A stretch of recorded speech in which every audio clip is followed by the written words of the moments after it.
Hey friends, thanks for joining. Welcome to Breville's masterclass for how to dial in the Oracle Touch. I'm Matt Davis, product expert for coffee with Breville. If you're tuning in for the live chat, feel free to ask questions throughout the class. We have a team of experts from Breville that are ready to answer all of your questions. However, if you're watching the on-demand version, feel free to email your questions to brevillebarista@brevilleusa.com. I'm so excited to be here. Let's make some coffee. Now, here I have the Oracle Touch.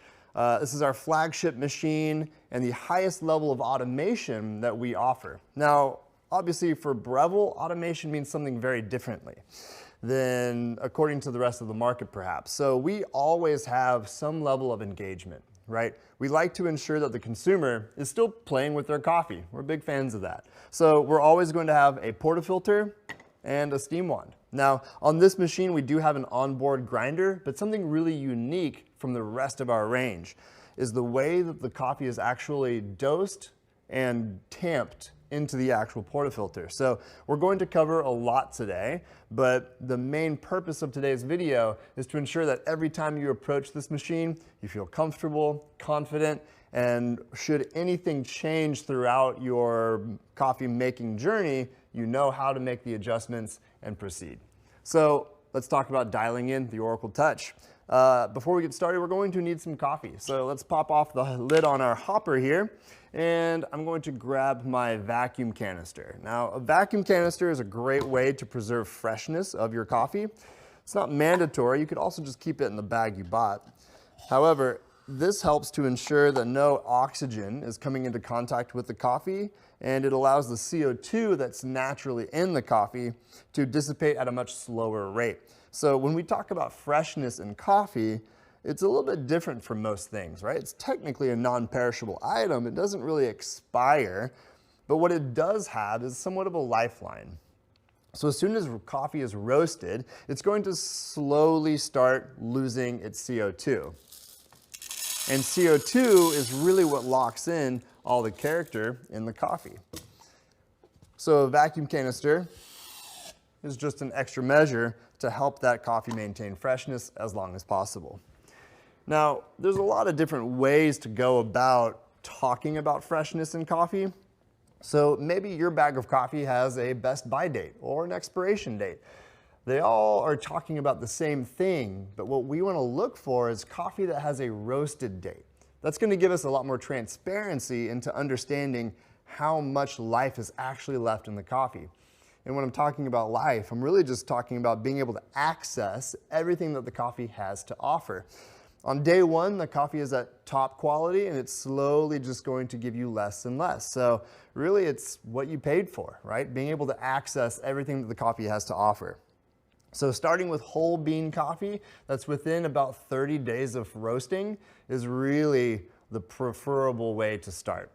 Everything else is totally fine, but you're going to be able to play with your coffee a little bit more if you're able to find a really good fresh roast. So let's go ahead and dive in, understand the machine a little bit more. Now that we have coffee in the hopper, we're going to make sure that we have fresh filtered water loaded in, which we do. We also have a reservoir on the back, so whichever one you prefer to load from. And then let's talk about the grinder a little bit more. I mentioned that this one's really unique. So we're going to take our portafilter with the basket involved.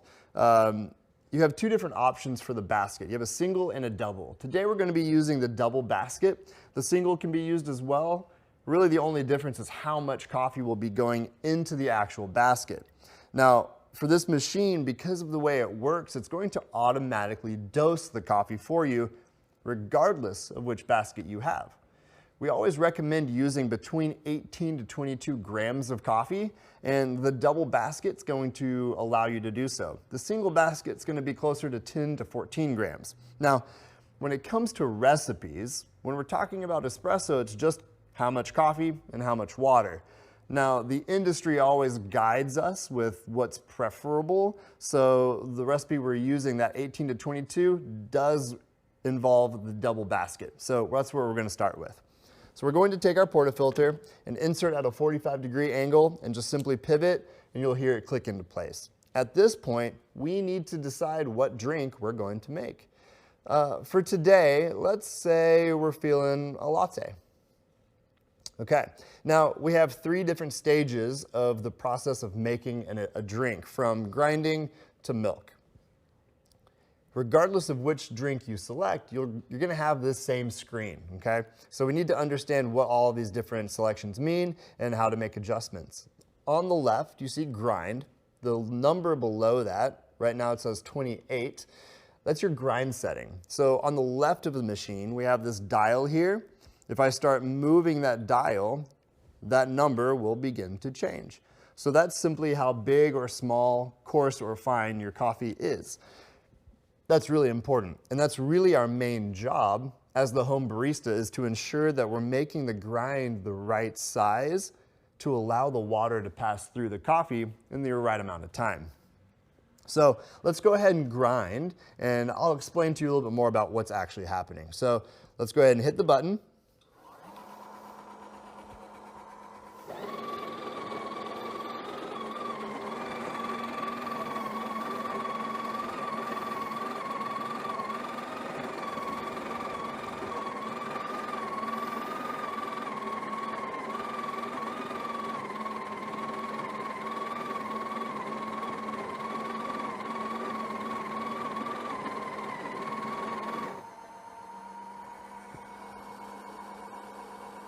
So you could probably hear there's a slight change in the sound of what was happening there. And that's really important because 2 things just happened. The Oracle Touch and the Oracle both grind coffee in a really specific way, and it's really amazing. So after grinding, I now have a perfectly prepped puck of coffee. So all of the coffee has now been distributed evenly, and it's also been tamped, which ensures that I have even density all throughout this basket. This is critical for pulling a really good shot of espresso. So let's explain a little bit about what's happening here, and then I'll explain how it happened inside the grinding chamber. So when we put coffee into this basket, when you grind coffee, it'll start to clump a little bit and it'll fall wherever it kind of wants to fall. Our job is to make sure that we're getting rid of any air pockets, because those air pockets become what we call channels. And channels is what water is going to be drawn to. Now, the only difference between espresso and, say, drip coffee is that instead of allowing gravity to drip that water through the coffee, we're using a pump to force it through, which is pretty intense, and it happens in a short amount of time. So that water is looking for an exit, and it's pretty lazy. So if you allow it to, it is going to find the path of least resistance. So our job, obviously, to grind the coffee, but if we were not using the Oracle, we would be responsible for ensuring that we didn't create any channels before we tamped the coffee. The really cool thing about the Oracle is, well, it takes care of all that for you. So how does it do that? Well, up inside this chamber is a little auger or a propeller. So if I reach in here and pull out this propeller, we can actually see that this little propeller or auger is going to be spinning around while the coffee's grinding. What that does is it distributes the grounds evenly as they're falling into the basket. And then once the coffee reaches the depth of the auger, it knows to stop. So that's how it regulates the dose. So it's actually going to control how much coffee and give you the same every time. But then we need to tamp it. So then this same auger is going to push and spin to actually tamp the coffee as well. And that's how you end up with a really well-prepared puck of coffee. Now, this is just magnetized, so you can simply pull it out, you can clean it, and then pop it right back in. There we go. Okay, so easy peasy, really amazing system, which makes for incredibly consistent espresso. When we're making espresso manually, consistency and repeatability is the name of the game, and it can be really difficult to work that in to our process as a home barista. So the Oracle really ensures that the biggest point of human error is all taken care of. But I think it's really important that you understand how and why, because, well, it'll help you as an individual become a better barista, even if you don't have to do it. So now we're ready to actually start brewing. So let's go back into our screen. I'm going to select latte again. Now we ground this at 28. When we go to actually start brewing, we're going to be taking a few things into consideration to see whether or not we need to make any changes. Now, the main change that we're going to be making is either or the grind or the time in which we brew the coffee. The Oracle Touch is a time-based machine, meaning it's going to automatically stop your shots based on whether you're pulling a single or a double shot. The single shot will stop at about 25 seconds and the double at 30 seconds. If you need your shot to run longer or shorter, you can customize that time. So we're going to use a shot glass with some volumetrics on it to see if we're able to get the right amount of volume in that amount of time. So for reference, a single shot is roughly 1 ounce and a double shot is roughly 2 ounces. So that's kind of the goal of what we're going for. We'll be using a double because we're using a double basket, and we're trying to get 2 ounces in total. Now, a common misconception is matching the size of your basket to the size of your shot. Now, let's simplify this whole thing, right?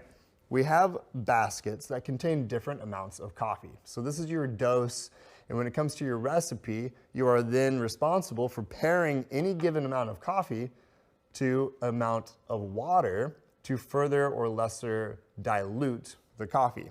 So if you pull a single shot through a double basket, there's nothing wrong with that. You're just going to end up with a more concentrated shot of espresso. Vice versa, if you use a single basket and pull a double shot, you're going to have a more diluted, potentially over-extracted shot of espresso. So it's really up to your preference of how you like it to be done. But for simplicity, we'll use the double shot with the double basket to keep our recipe a little bit more balanced. Okay, so let's go ahead and plug this in. We're going in at a 45-degree angle, just like we did on the grinder, and we're going to pivot to perpendicular or 90 degrees from the machine.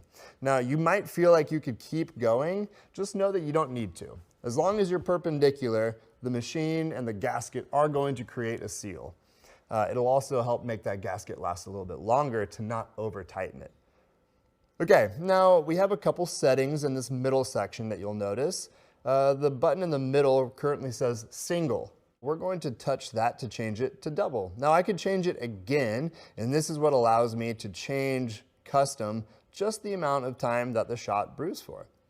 But we'll set with the default, the double, which, like I said, will stop automatically at 30 seconds.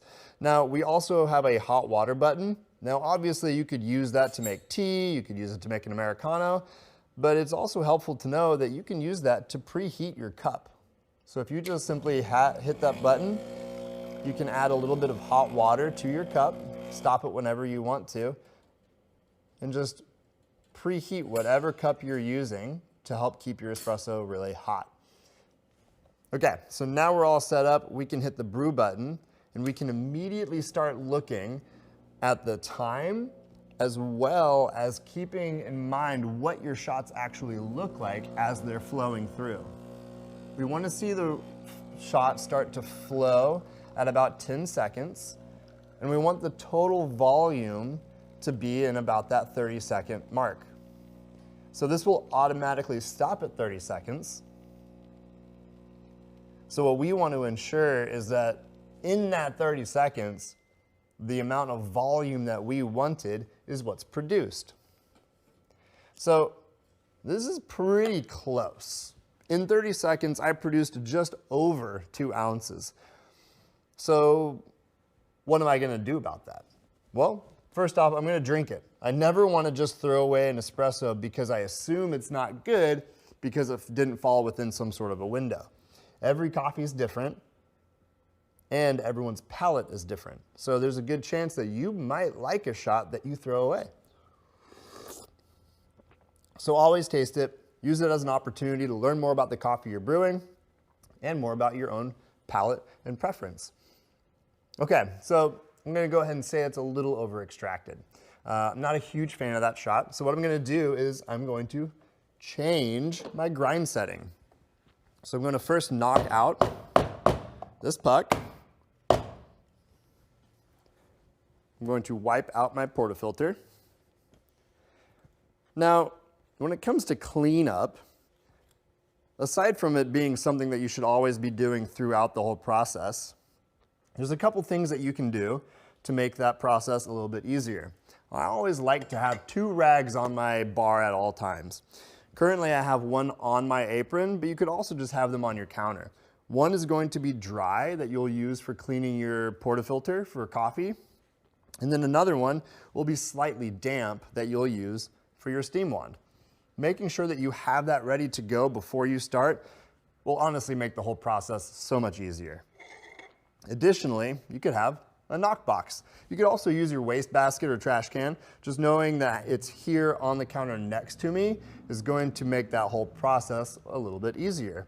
I also have a scale, not something that you need to have, but if you're trying to gain a little bit more insights about what's happening, it's a great tool, also helps provide consistency. However, because the Oracle takes care of your dose, you don't really need to worry about it. But just know that you can change the dose on the Oracle if you remove that fan, and then there's a little bolt that you'll need to change, and the Allen key for doing so lies inside of your accessories bin. Okay, so let's go ahead and make the grind adjustment, right? So in 30 seconds, I ended up with a little bit more than 2 ounces of espresso. So what I want to do is restrict the water flow. To do so, I need to change my grind to finer. So I'm going to go a little bit down. So I started at 28. I'm going to go down to 25. Now, when we're making grind adjustments, we don't want to make huge increases or decreases because we don't want to be overcompensating, going back and forth, chasing our tail. 2 to 3 clicks at a time is a really safe bet, and it allows you to make smaller, nuanced changes to slowly sneak into that sweet spot. So from 28 down to 25, let's see what we end up with.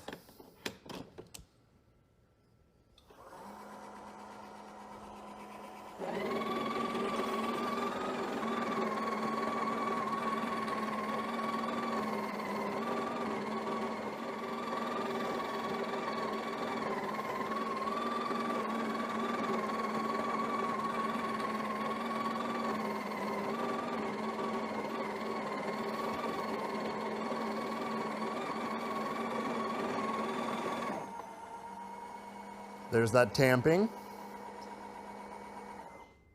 And you get a little chime at the end when it's done.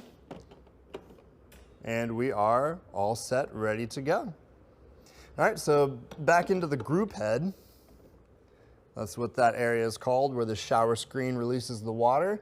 And as soon as we are up in there, we're going to stay at the double shot setting and hit that brew button. Now, the first 7 seconds or so of every shot pulled is going to go through what's called pre-infusion.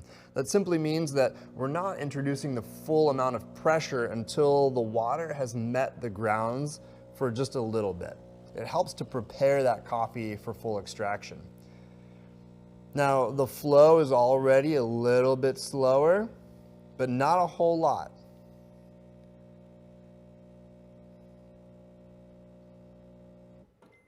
All right, so you'll notice that there wasn't a huge difference on that one. So I have a couple of different options here. 2 things could happen anytime we make a grind change. One is that the grinder still has a little bit of the old grind left inside of it. This is called retention. So anytime I make a change, and this is why I don't want to make really big changes at any given time, I always want to take into consideration the fact that anytime I make a change, my next grind will have a little bit of both. So it could be that. It could be the fact that my machine has been hot for a little bit longer, so it changes a little bit of the thermal dynamics there. However, I'm pretty happy with that shot regardless, and it's also worth noting that when you pull shots with fresh coffee, it's going to go through a resting period. And what I mean by that is that because this coffee is really fresh, you'll notice that the crema that you first see when you pull a shot will slowly start to dissipate. So I don't know if you can see here, but there's actually a little spot on the back of this cup. The crema when I first pulled this shot was about a centimeter higher than it is now. And just after sitting for a few seconds, it's relaxed. And now I can get a much more accurate depiction of the actual volume of the espresso versus what it looks like because of the crema. Because the crema is just gas. The crema is just a natural byproduct of CO2, and it's also really bitter. So letting your espresso relax a little bit will help you actually see a little bit more accurately whether or not you're hitting your goalpost. So I'm pretty close to hitting right spot on that 60 milliliter mark on this shot glass, which is about the same as 2 ounces. So I could keep tweaking it just a little bit, but for today's lesson, this is the whole idea of trying to get our shots of espresso to the point where we enjoy them. So again, always going to taste our shots. So it is actually a little bit sweeter. Not like a huge difference, but enough to where I feel like if I were to add milk or even just water to this, the coffee would still kind of pull through, whereas the first one, it was a little light, a little bit more watery. So the concentration and strength has actually greatly improved, and I would call that a successful dialing in process. Again, I could keep changing things back and forth, but I know that I'm gonna be happy with this. So maybe next time I can go ahead and change my grind setting, going down from 25 to 24, knowing that the next time I pull a shot, maybe it'll be even better. The other thing that I could change, let's say I liked the taste, but I didn't want that much volume. So instead of changing my grind setting, I could instead change my shot volume from single to double to custom and just change the amount of time that that shot ran for. And I could just cut it a little bit early. So instead of going all the way to 30 seconds, I could say, hey, right at that 26-second mark, that's where I want the shot to stop. And you could try both of those shots back to back and see which one you prefer. They'll both have a slightly different outcome. But for the most part, that is a great tasting shot of espresso. I'm really happy with it. Hopefully that process of making those subtle changes makes sense as to what we're actually trying to accomplish and how to do so on the Oracle Touch. Once you have a shot of espresso, whether it's a single, double, whatever, you now have the base for pretty much every traditional espresso beverage you can imagine.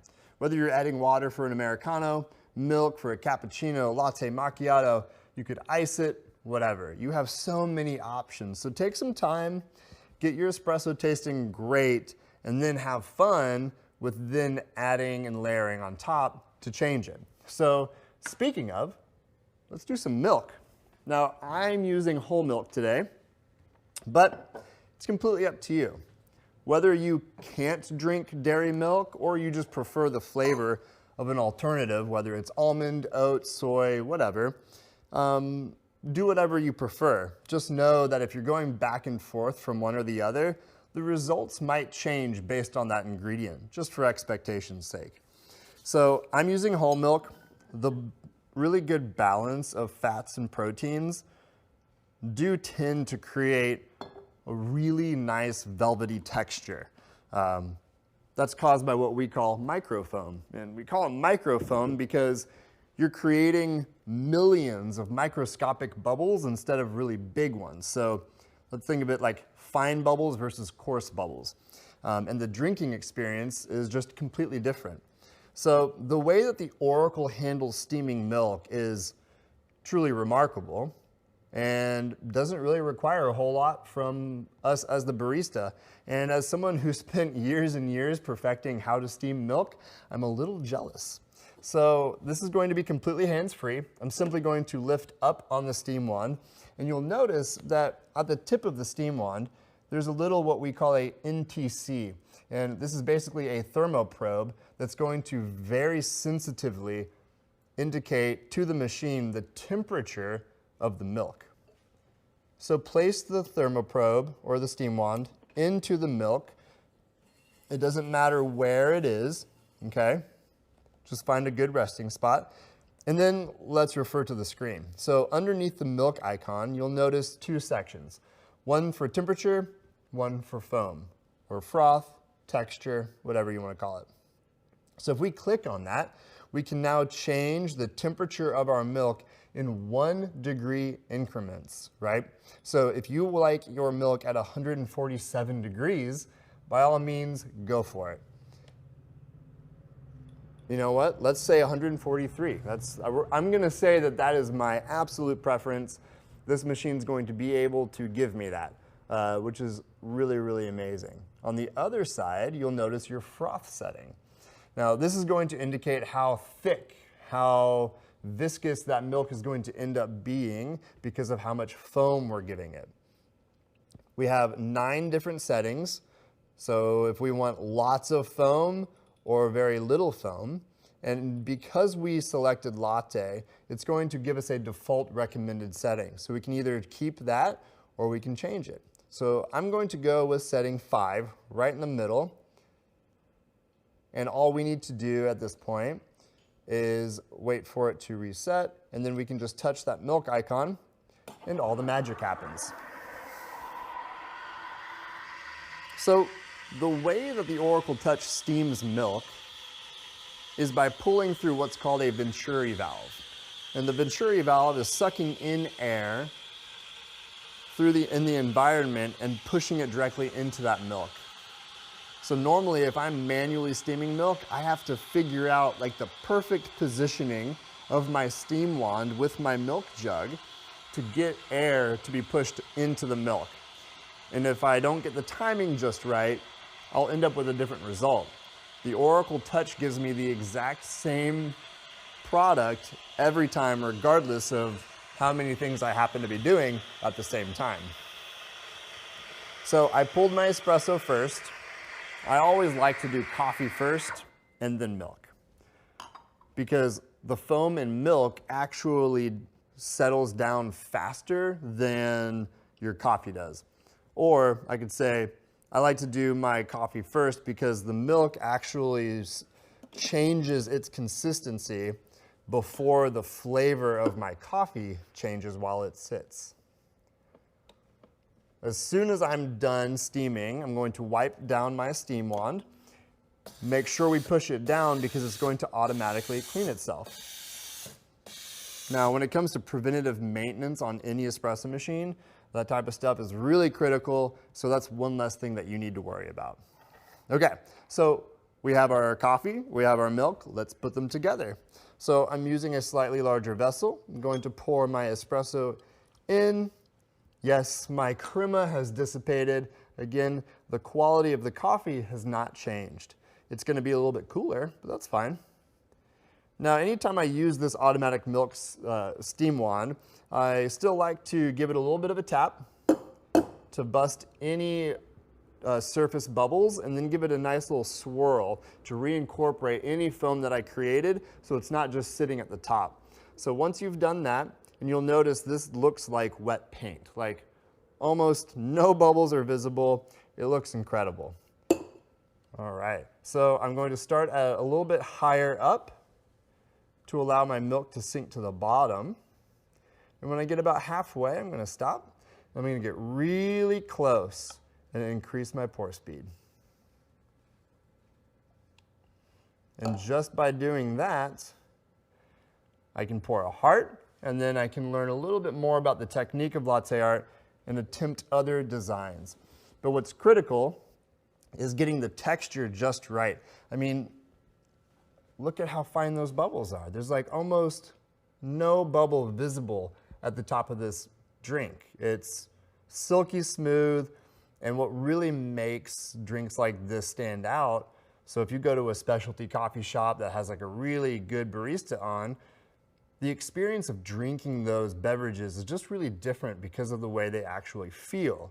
So the texture is really what makes the entire experience. The Oracle Touch is able to create that type of microfoam without you having to go through the learning curve of creating it, which is just incredible. Now, I've created this beverage. We dialed in our shots.